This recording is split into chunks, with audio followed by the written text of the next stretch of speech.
بنی اسرائیل میں ایک لکڑہارا تھا، بہت ہی نیک تھا، پرہیزگار تھا، دن بھر کام کرتا تھا، رات میں اللہ تعالیٰ کی عبادت کرتا تھا۔ لیکن اس کی جو بیوی تھی، اس کی عورت جو تھی، وہ بنی اسرائیل کی حسیناؤں میں سے ایک حسینہ تھی، یعنی بہت خوبصورت تھی۔ لوگ اس کی خوبصورتی کی مثال پیش کرتے تھے۔ ایک دن بادشاہ کی نظر اس پر پڑ گئی، بادشاہ کا اس پر دل آ گیا، بادشاہ کو اس سے محبت ہو گئی۔ بادشاہ نے چاہا کہ اس کو ایک دن اپنا بنا کے رکھوں گا، اپنی ملکہ بناؤں گا۔ یہ اتنی حسین، اتنی خوبصورت عورت اور ایک غریب لکڑہارے کی بیوی ہے، اس کو اپنے محل کی رانی بناؤں گا۔ بڑے سپنے اس نے سوچ لیے کہ یہ بناؤں گا، وہ بناؤں گا، اس سے نکاح کروں گا۔ تو اس نے ایک بوڑھی عورت، ایک بوڑھی خاتون کو اس کے پاس بھیجا، اس عورت کے پاس، اس لکڑہارے کی بیوی کے پاس۔ اور وہ بڑھیا اس کے پاس آئی، آنے کے بعد اسے بہکانے لگی کہ تو غریب لکڑہارے کی بیوی ہے، وہ تجھے کیسے کھلا پائے گا، تجھے کیسے رکھ پائے گا، تیرے جب بچے ہوں گے، تیری اولاد ہوگی، اس کو کیسے پالے گا۔ اور بادشاہ نے تیرے لیے پیغام بھیجا ہے کہ بادشاہ تجھے محل میں اپنی ملکہ بنا کے رکھے گا، رانی بنا کے رکھے گا، تجھے کوئی کمی محسوس نہیں ہونے دے گا، تجھے اپنی پلکوں پہ بٹھا کے رکھے گا، جو تو کہے گی وہ تیرے لیے کرے گا۔ وہ تجھ سے محبت کرتا ہے، تجھ پہ اس کا دل آ گیا ہے، اور وہ تیرے لیے کچھ بھی کر سکتا ہے۔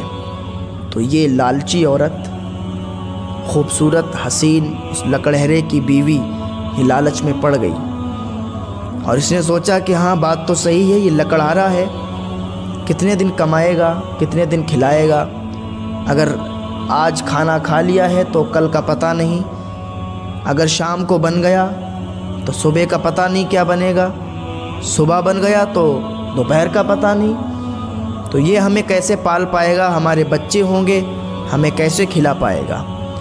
تو یہ سوچ کر اس نے کہا ٹھیک ہے، میں نے بادشاہ کا جو پیغام ہے اسے قبول کر لیا، جاؤ بادشاہ کو ہمارا پیغام سنا دو کہ میں راضی ہوں۔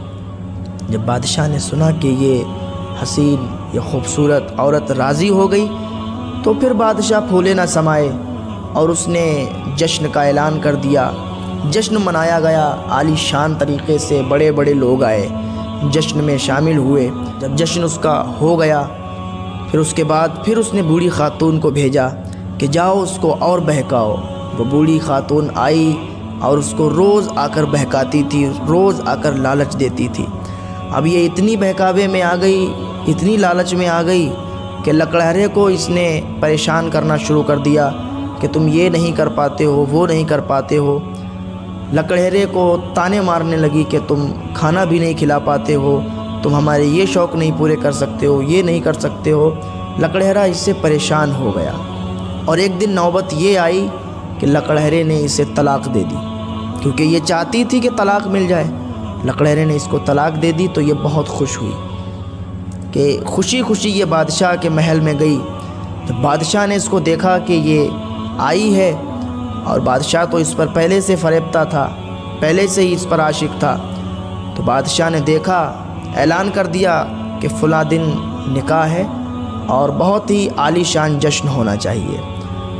تو جس دن نکاح کا دن تھا، بہت ہی عالی شان جشن منایا گیا، بہت ہی عالی پیمانے کا وہ ماحول تھا، بڑے بڑے لوگ تھے، سب کھا پی کر اپنے اپنے گھر چلے گئے۔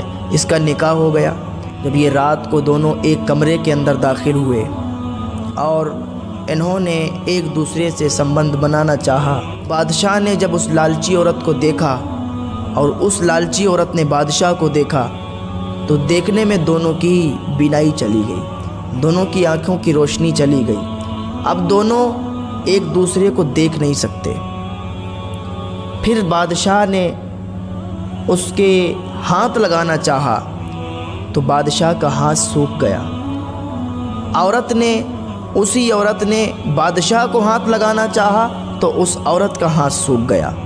پھر یہ دونوں بہرے ہو گئے، ایک دوسرے کی بات نہیں سن سکتے۔ پھر یہ دونوں گونگے ہو گئے، ایک دوسرے سے بات نہیں کر سکتے، اندھے ہو گئے، گونگے ہو گئے، بہرے ہو گئے، اور ابھی ایک ہی کمرے میں گئے۔ پھر ان کی شہوت بھی ختم ہو گئی، اور یہ دونوں جب صبح ہوتی ہے تو لوگ دیکھتے ہیں کہ یہ اندھے، بہرے، گونگے ہو گئے۔ یہ خبر اس دور کے نبی علیہ الصلوۃ والسلام تک پہنچی تو انہوں نے اللہ رب العزت کی بارگاہ میں عرض کی، تو بارگاہ خداوندی سے ارشاد ہوا، میں ہرگز ان دونوں کو معاف نہیں کروں گا۔ کیا انہوں نے یہ گمان کر لیا کہ یہ جو حرکت انہوں نے لکڑہرے کے ساتھ کی ہے، کیا میں اس سے بے خبر ہوں؟ ہرگز میں بے خبر نہیں ہوں۔ اللہ رب العزت ہمیں تمام خرافاتوں سے بچنے کی توفیق عطا فرمائے۔